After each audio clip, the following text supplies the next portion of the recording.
এমন একটি সেক্টরে কাজ করি যেটা ভীষণ কঠিন ছিল। এই পুরো প্রাপ্তি আমার পরিবার, আমার প্রতিষ্ঠানের প্রতিটি মানুষের। সম্মানিত করা হলো যোগ্যতা থেকে এই জায়গাটার প্রাপ্তি।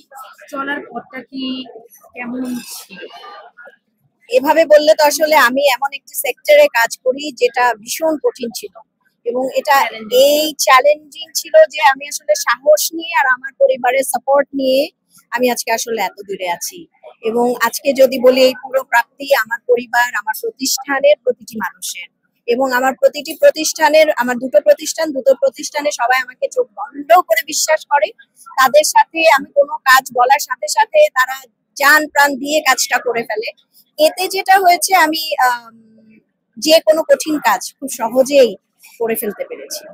এই যে আপনার দ্বারা স্বাবলম্বী নারীরা বা উজালার কোনো কিছু হলে একটা জায়গা নারীরা বিশেষ একটা আস্থার জায়গা পায়, এটি অর্জন কিভাবে করা?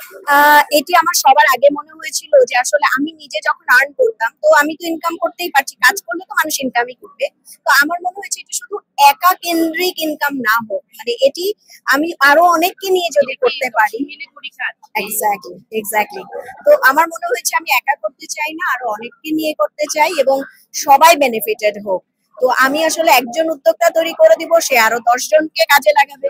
এইভাবে করতে করতে আজকে 11,000 পেরিয়ে গেছে।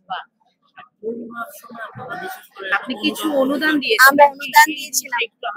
করোনার সময় আমার যেটা মাথায় এসেছিল যে আমি আসলে মেয়েদের পাশে দাঁড়াতে চাই, তো তখন আমি আমার বিউটি সেক্টরে সবার দাঁড়ে দাঁড়ে গেছি, কেউ একটু আগ্রহ দেখায়নি কারণ সবাই তখন বিপদে আছে, টেনশনে আছে।